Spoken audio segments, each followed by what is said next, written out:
The box was labeled Project Morpheus, 1974 to 1976. Subjective Childhood Phenomenology.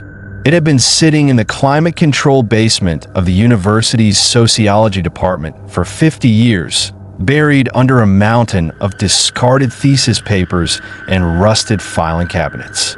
My name is Elias Thorne. I'm a digital archivist, the kind of person paid to turn rotting magnetic tape into clean, immortal ones and zeros.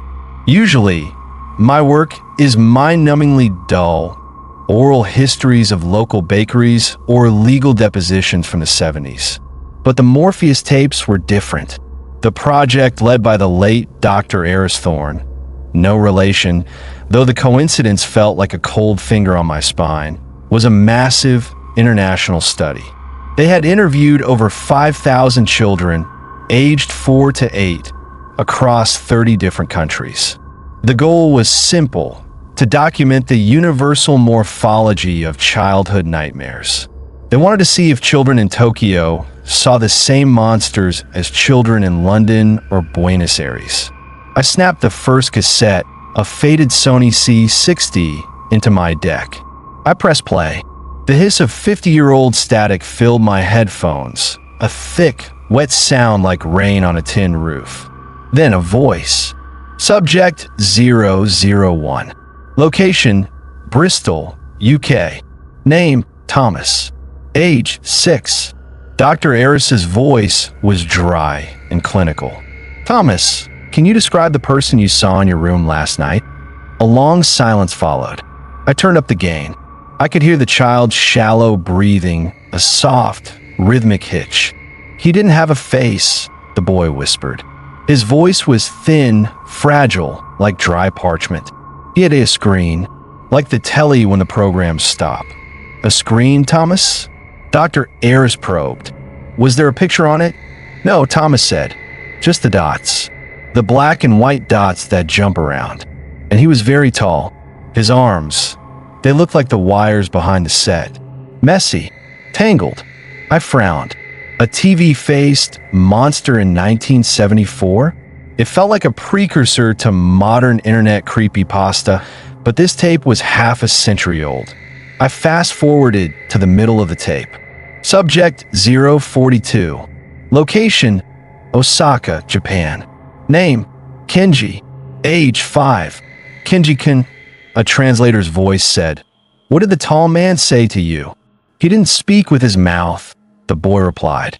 He made a sound like shhhhhh, like the radio between stations. But I understood. He said he was taking a census. He said he was counting how many of us are tuned in. I stopped the tape. My hands were sweating. I pulled out a cigarette, remembered I was in a basement full of paper, and put it back. It wasn't just the descriptions that were unsettling. It was the consistency. I spent the next 6 hours jumping through different tapes.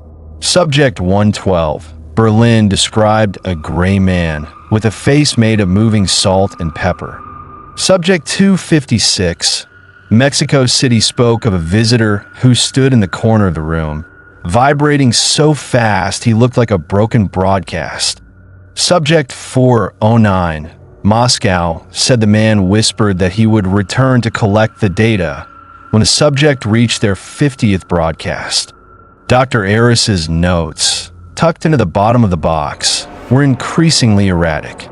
The handwriting started as a neat, academic script and devolved into a frantic, jagged scrawl. The consistency is impossible, one note read. The children are describing an entity that is not biological, but signal-based. They call him the broadcaster.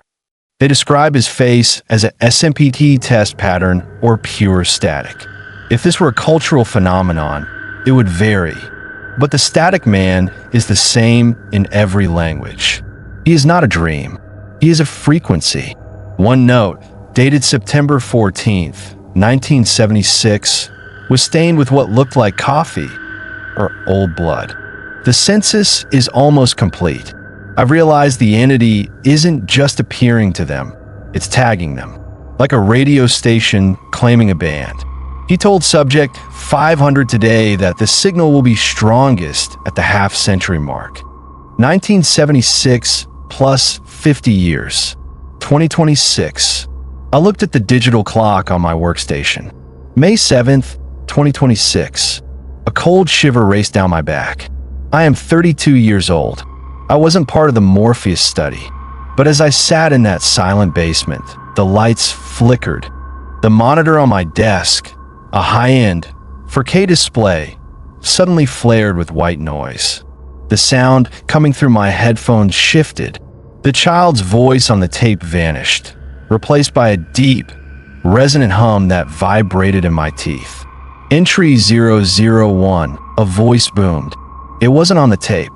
It was coming from the room itself. It sounded like 1,000 voices layered over one another, a chorus of digital distortion. The archive is open. The archivist is tuned in. The census has reached the final tally. I ripped the headphones off. The screen in front of me was no longer showing my audio editing software. It was a perfect flickering SMPD test pattern, those colored bars you used to see on TV after midnight. But in the center of the screen, where the black square should be, there was a face. It was a face made of salt and pepper. The dancing, frantic dots of 1970s analog static. It had no eyes, no mouth, just a shimmering, vibrating surface of white noise. Slowly, the face began to lean forward, the edges of the monitor warping as if the entity were trying to push its way through the glass. The basement lights died. In the absolute darkness, the only thing visible was the glowing screen and the face of the broadcaster. Thomas reached his 50th broadcast tonight. The voice whispered from the speakers. He was delicious data. Now, Elias, let us see what frequency you carry. The door to the archive slammed shut. The sound of the lock turning was the sound of a TV being switched off, a sharp, final pop of electricity. Then the static began to crawl off the screen and onto the floor. The static didn't just move, it breathed. It spilled over the edge of the desk like a heavy, phosphorescent fog, clinging to the legs of my chair. Where it touched the floor, the linoleum didn't just get wet, it pixelated. The solid world was being broken down into raw, visual noise. I scrambled back, my heels catching on the heavy cables of the archive server rack. The face on the screen, the broadcaster, tilted its head. The motion was jittery, missing frames, like a scratched DVD. The signal is weak in this vessel. The voice rattled through the room. It was a sound that felt like it was coming from inside my own skull, vibrating against my sinus cavities. Too much digital filtering. Too much compression. We missed the warmth of the vacuum tube. We missed the jitter of the magnetic tape. I reached for the heavy metal letter opener on my desk, my hand trembling so hard I almost knocked over the box of Morpheus tapes. What do you want? I choked out. I'm just the archivist. I'm just digitizing the files. You are opening the gates, the broadcaster replied. The screen warped further, the plastic bezel of the monitor melting and stretching as a long, spindly arm, composed of thousands of copper-colored filaments, reached out into the air of the basement. Every tape you convert, every byte you upload, you're giving us a newer, faster road. Thomas was the first of the night. Subject 001, the anchor, but you have the keys to the entire network. The arm touched the stack of tapes. Immediately, the cassettes began to vibrate. The plastic casings cracked, and the brown magnetic tape didn't just spill out, it lunged.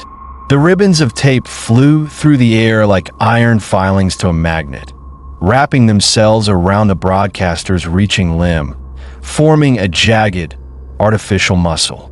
Subject 088. Location, Chicago, USA. Name, Sarah. Age, 7, the arm whispered. The voice was Sarah's now, a small, terrified girl from 1975. She's hiding under the bed. She thinks the dark is the monster. She doesn't realize the monster is the light of the dial. The broadcaster pulled itself further out of the monitor. It was nearly 7 feet tall now, a hunched skeletal frame made of tangled wires, rusted tape reels, and that shimmering, faceless mask of static. It stood between me and the only exit, its body flickering in and out of existence like a bad reception. I realized then that it wasn't just a ghost. It was an infection. The Morpheus Project hadn't just studied these children. It had created a massive, cross-continental array. Each child was a node.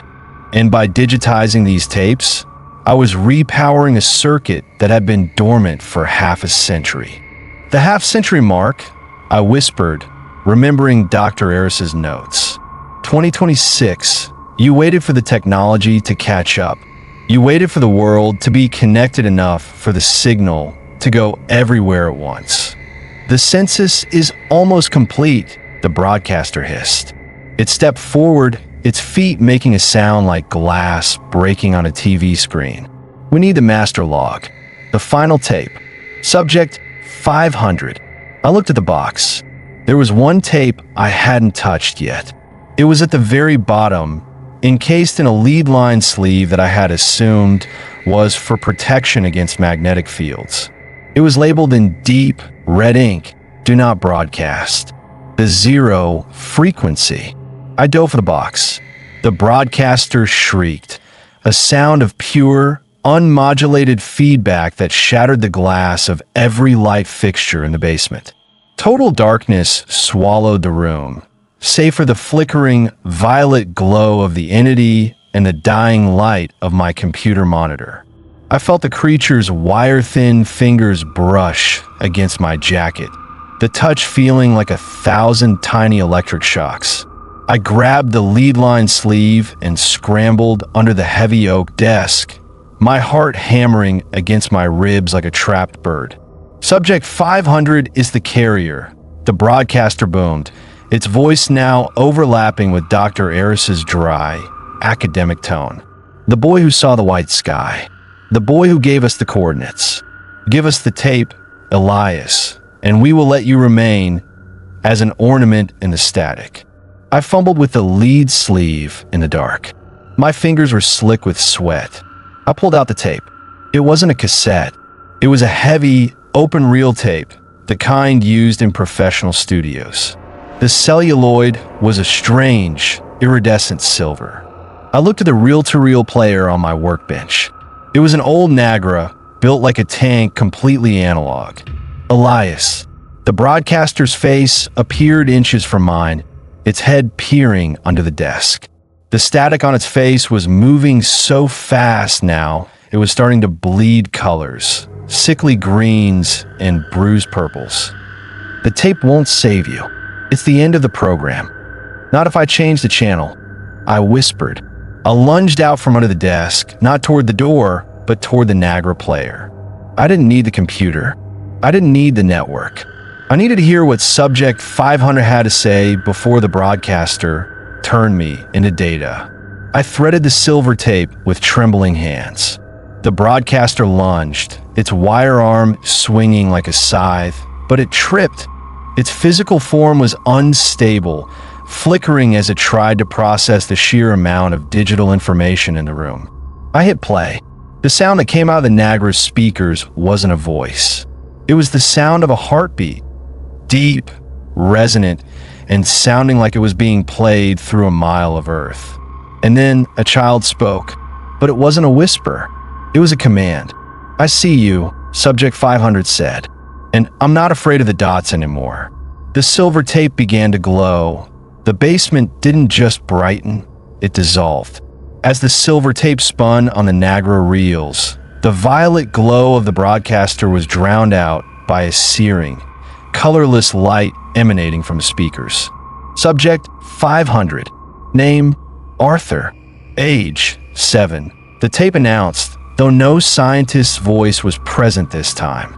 The child's voice sounded ancient, layered with a resonance that made the heavy metal shelves of the archive vibrate. "I'm the one who watches the watcher. I'm the ground for the ghost. The broadcaster recoiled, its form twitching violently.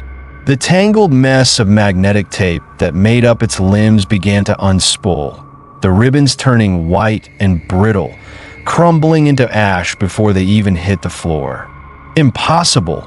The entity shrieked, the feedback now sounding like a choir of dying radios. The census is absolute. The data is locked. You are a node, subject 500.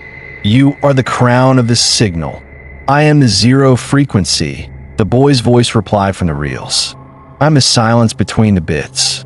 I am the part of the dream you forgot to record. I watched, frozen, as the static on the broadcaster's face began to slow down. The frantic salt and pepper dots settled, revealing shapes beneath the noise. For a split second, I didn't see a monster. I saw the faces of the children from the tapes. Thomas, Kenji, Sarah, all of them fused into a singular, agonizing mosaic of low-resolution grief. The broadcaster lunged at the Nagra, its hand a jagged claw of sparking copper wire. If I cannot broadcast, I will erase. But the silver tape didn't snap.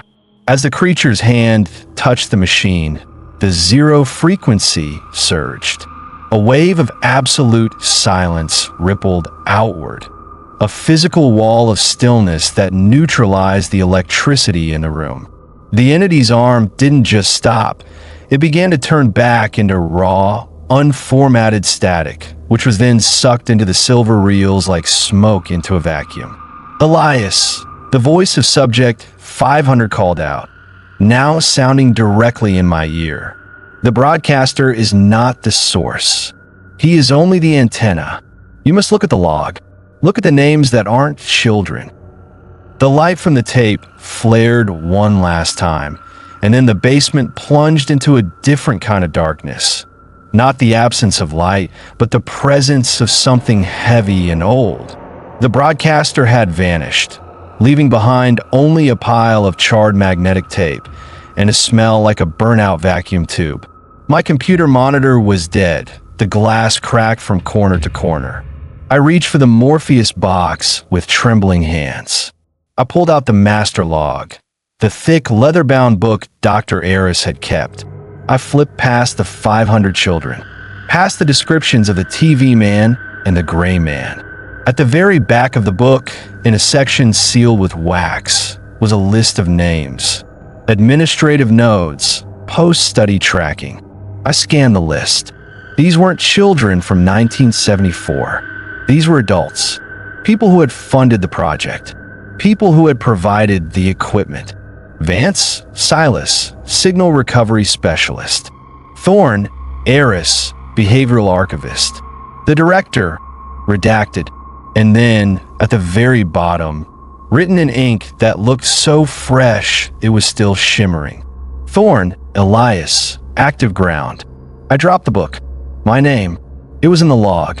But this book was 50 years old. The Nagra player, still powered by some impossible residual energy, began to spin backward. The silver tape hissed. Entry 002, the voice of subject 500 whispered, no longer sounding like a child, but like a man my own age. The census didn't end in 1976, Elias. It was a harvest. They didn't just count the children, they planted the signal in them.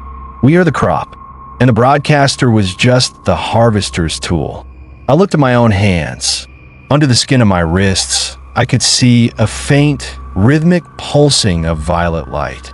It matched the heartbeat I had heard on the tape. They didn't give you the job as an archivist because of your resume, the voice continued. They gave it to you because you were the only one whose marrow was tuned to the frequency. You aren't recording the past. You're being used to download the future. The basement door, which had been locked tight, suddenly creaked open, but it didn't lead back to the university hallway. Beyond the door was an endless, flickering forest of radio towers, stretching under a sky of pure, unmoving white static. And standing at the edge of the threshold was a man in a white lab coat, his face obscured by the shadow of a wide-brimmed hat.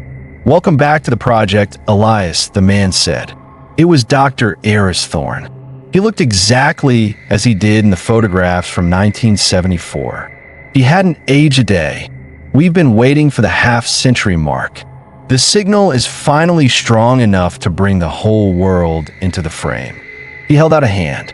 His fingers were made of the same shimmering, silver tape as the reel on the Niagara. "Come," he said. "The census is complete.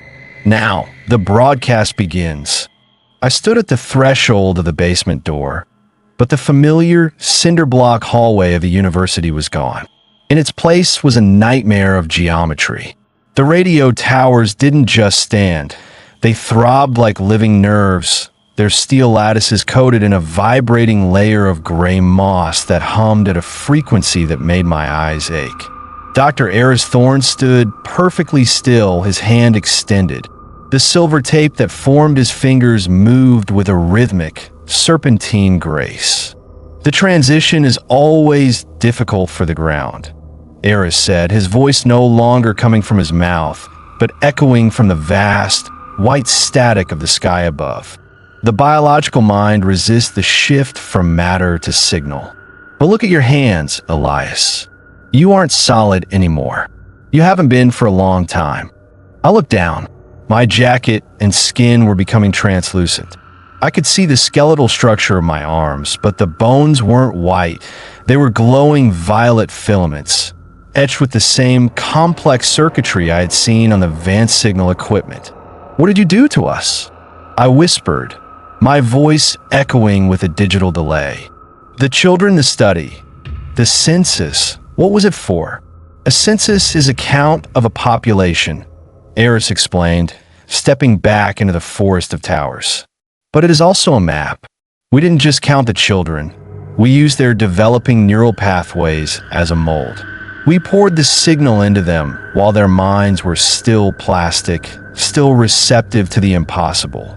We built a network out of their very souls." "And subject 500? I asked, clutching the silver tape reel from the Niagara. It was the only thing that felt heavy, the only thing that felt real. Eris's shadow lengthened. Arthur was the first to successfully host the zero frequency. He was the prototype for you, Elias. But he was too strong. He tried to ground the signal into the earth, to bury it. We had to distribute him." As he spoke, the white sky above us flickered. For a fraction of a second, the static cleared, revealing a terrifying sight. Hanging in the atmosphere were millions of shimmering silver ribbons, the consciousnesses of the 5,000 children, unspooled and woven into a massive planetary web. They were the cables for the broadcast. "Entry 003, the sky boomed. The sound threw me to my knees. The vibration was so intense that the violet light in my veins began to leak out of my pores as fine, glowing mist. "The broadcaster has been recycled," Elias continued, his tone chillingly casual. "He was merely a front-end interface. You, however, are the master archivist. Your role is to finalize the upload. The world is currently connected by 1 billion digital screens.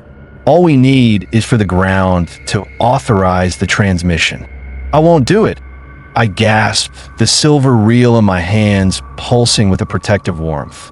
"You already have," Elias smiled. It was a cold, jagged expression. "Every byte you digitized today was an invitation. Every packet you sent to the university server was a fragment of the code. The broadcast isn't coming, Elias. It is happening." He pointed toward the horizon. Through the radio towers, I saw a flickering image of the world I had just left. I saw people in coffee shops looking at their phones. I saw families gathered around televisions. I saw office workers staring at monitors. And on every single screen, the SMPT test pattern was appearing. "The census is being verified," Elias whispered. "When the clock strikes midnight, the signal will move from the screens into the viewers. They will become nodes, just like the children of 74. and you will be the one who recorded their transformation." Suddenly, the silver reel in my hand spoke. It wasn't the boy's voice anymore. It was a roar of white noise that pushed Eris back. "The zero frequency cannot be recorded," the reel shrieked. I felt a surge of energy, not the cold electrobite of the towers, but something primal and hot. The silver tape began to unspool from the reel, wrapping itself around my body like a suit of armor. "Elias, the towers are the teeth." Subject 500's voice echoed in my mind. "If you don't break the teeth, the sky will eat the earth." "Stop him!" Eris screamed, his calm facade finally shattering. From the shadows of the radio towers, dozens of figures emerged. They looked like the broadcaster, entities of wire and static, but they wore the tattered lab coats of the Morpheus project staff. They were the archivists who had come before me, now nothing more than maintenance drones for the signal. I didn't run. I couldn't. I was part of the circuit now. I looked at the silver tape covering my arms. I realized that Subject 500 hadn't given me a weapon. He had given me a mute button for the entire world. "Entry 004. I said, my voice merging with the static. "The archivist is overriding the program."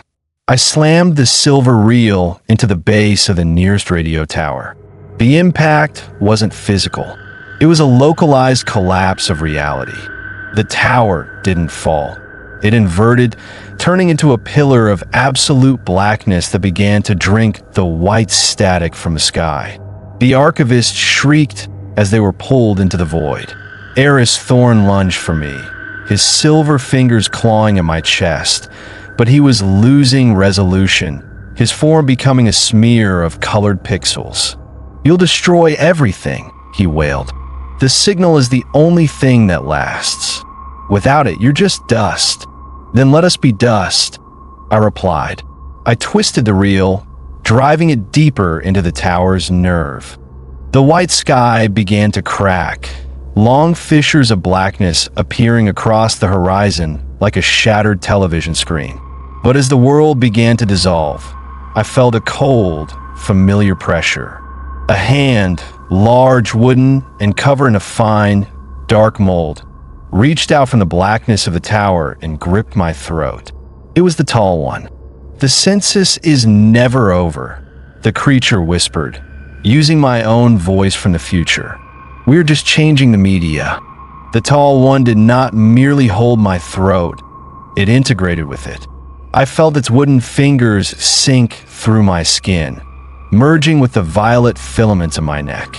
My breath didn't stop. It turned into a dry, electrical hiss. The creature's presence was a massive, crushing weight of unrecorded history, a legacy of silver and silt that predated the Morpheus project by centuries. "Entry 005. The creature rumbled, the sound vibrating through my very bones. "The signal is older than the screen. The screen is just the newest skin. You think you are grounding the broadcast, Elias? You're only feeding the roots." The radio tower I had stabbed with the silver reel began to change. The black void I had created didn't destroy the tower. It was absorbed by it. The steel lattice began to pulse with a dark, oily light, turning into a gargantuan, upright spine of charred wood and copper wire. Around us, the other towers followed suit, transforming from industrial structures into a forest of ancient, predatory masts. Mark, Sarah, Kenji, the names of the children from the tapes whispered from the gray moss on the towers. I looked at the silver reel in my hand.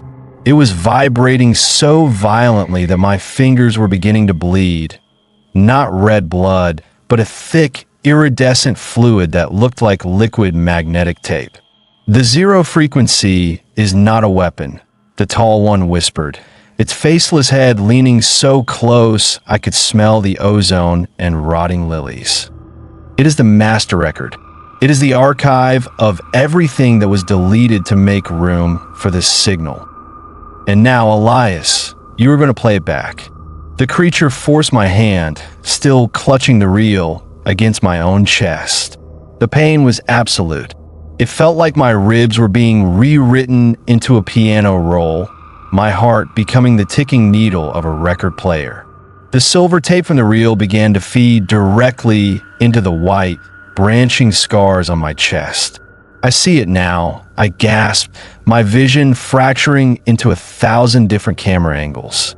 I wasn't seeing the forest of towers anymore. I was seeing everywhere. I saw the nursery on Miller's Lane, half buried in ash. I saw the Victorian house with a cracked mirror. I saw the radio monitor in 1986, glowing with a malevolent red light. They're all the same, aren't they? I choked out. The mirror, the monitor, the census, they're just different channels for the same broadcast. We are the archivists of the void, the tall one replied. Its porcelain mask, now visible through the shadow of the broad-brimmed hat, cracked further, revealing a swirling galaxy of static behind it. We ensure that nothing is ever truly lost. We just move the data to a more permanent storage. Elias Thorne, now a flickering ghost of colored pixels, stood nearby, watching with a look of religious awe. The upload is bypassing the digital gate. It's moving directly into the marrow of the ground. The census is being transcribed into the DNA. The white sky above us began to churn. The millions of silver ribbons, the souls of the children, started to descend, coiling around the wooden towers like parasitic vines. They weren't being freed, they were being indexed. Elias, don't let it finish the loop. Subject 500's voice was a faint, dying signal in my mind. If the zero frequency is recorded into the marrow, the static becomes the biology. The human race becomes the medium.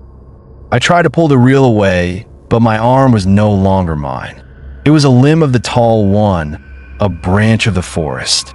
I could feel the thoughts of 5,000 children rushing through my nervous system. Their fears, their final moments before sleep, their descriptions of the TV man. I was becoming the master log. The clock is at 11:59, Eris whispered, his voice sounding like the final tick of a mechanical timer. The half-century mark is here. Authorize the transmission, Elias. Give us the world. The tall one leaned in, its needle fingers hovering over my eyes. The final entry is yours to write. Do you record the light, or do you record the static? In that moment, I realized the trap. If I fought, I was part of the signal. If I surrendered, I was the medium. There was only one way to break the circuit. I had to become the mute myself. I didn't try to stop the silver tape from feeding into my chest. I opened my mind, not to the fears of the children, but to the silence they had all described. The silence between the dots. The zero frequency. I flooded my own marrow with the absolute emptiness of the unrecorded. The battery, it's inverted. Eris shrieked, his form beginning to blur into white noise. He's not hosting the signal. He's erasing the archive. The tall one let out a sound of pure, unmodulated fury. The forest of wooden towers began to spark with black fire. The silver ribbons in the sky started to dissolve into gray ash. You cannot delete us, archivist, the creature roared. We are the wood. We are the bone. Then I'll just change the media, I whispered, my voice sounding like a dying broadcast. I grabbed the tall one's wooden limb with my pixelated hand and pulled. I didn't pull it away from me. I pulled it into me. If I was the ground, I would take the whole forest down into the dirt. The world exploded into a blinding flash of SMPT bars. Colors I had never seen. Bruised purples, screaming yellows, and a deep, wet black of unrecorded tape swirled into a violent vortex. And then I felt the fall. Not a fall through the sky, but a fall through the lath of reality itself. I fell past 2026, past 1974, down into the silt and the silver of a time before broadcasts existed. I felt my body breaking apart, turning into millions of tiny, magnetized particles. Entry 006, a voice said, my own voice, but it was coming from the very first radio ever built. The transmission has been interrupted. The census has been redacted. The archivist is offline. The fall did not end in a crash. It ended in a slow, rhythmic hum. I opened my eyes to find myself lying on the floor of the university archive. The basement was exactly as it had been, smelling of old paper, ozone, and dust. The lights were back on, though they flickered with a tired, yellow fatigue. My computer monitor was dark, the glass no longer cracked, but its surface was covered in a thin, oily film of soot. I sat up, my joints creaking like rusted hinges. I felt hollow, as if someone had reached inside me and scooped out the marrow, replacing it with cold, vibrating air. I looked at my wrists. The violet light was gone, replaced by a series of faint, silver scars that looked like the schematics of a circuit board. The Nagra player sat on my workbench, its reels motionless.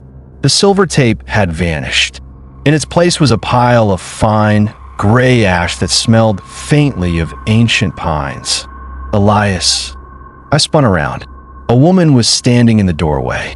She was wearing a modern university security uniform, but her eyes, wide and filled with a strange, shimmering depth, remained familiar. Sarah, I whispered. She stepped into the light. It wasn't the 7-year-old girl from the 1975 tapes. She was a woman in her late 50s, her face etched with the weariness of someone who had spent decades looking over her shoulder. I felt the frequency break, she said, her voice steady but thin. I'm subject 088. Or I was. Most of the others, they didn't survive the half-century mark. Their nodes burned out when the signal peaked. But you grounded it. I didn't ground it, I said, looking at the charred remains on the workbench. I muted it. I took the whole broadcast and buried it in the zero frequency. For now, Sarah replied, walking over to the Morpheus box. She looked at the master log, her fingers trembling as they brushed the leather cover. But the census wasn't just about counting us, Elias. It was about creating a permanent record. You can't delete the static. You can only push it back into the walls. I looked at the box. Inside, the tapes were gone. Every single cassette had dissolved into that same gray ash. The project was erased. The 5,000 voices were finally silent. What happens now? I asked. Now we live in the silence, she said. But we listen, because the world is still full of screens, Elias. And the tall one doesn't need a project to find a way back. It just needs a receiver that's left on. October 31st, 2026. I no longer work at the university. I live in a small cabin in the high desert, miles away from the nearest cell tower or power line. My home is a relic of a pre-digital age. I use candles for light and a wood stove for heat. I have no phone, no computer, and no television. Sometimes Sarah visits. We sit on the porch and watch the stars. They are clear here, sharp and cold, untainted by the white static of the city lights. We don't talk about the Morpheus project. We don't talk about the towers. We just listen to the wind. But every now and then, late at night, I hear it. It's not a sound in the air. It's a sound in my bones. A rhythmic metallic clicking. Click-clack. Click-clack. I go to the small, hand-cranked emergency radio I keep in the kitchen. I don't turn it on. I just touch the antenna. My silver scars itch, a faint violet glow pulsing beneath the skin for a split second. I know what's out there. The signal is still traveling, a billion light years of unrecorded data looking for a place to land. It's in the background radiation of the universe. It's in the hum of the earth. It's in the snow on a dead channel. I pick up a pen and a notebook. I don't write my name. I don't write the date. I just write the only thing that matters now. Entry 000. The silence is the message. And then I blow out the candle. In the absolute darkness, for just a heartbeat, I see it. My own reflection in the window glass doesn't show my face. It shows a shimmering, vibrating mask of salt and pepper static. I smile at the ghost in the machine, and then I close my eyes. The census is over, but the broadcast is forever.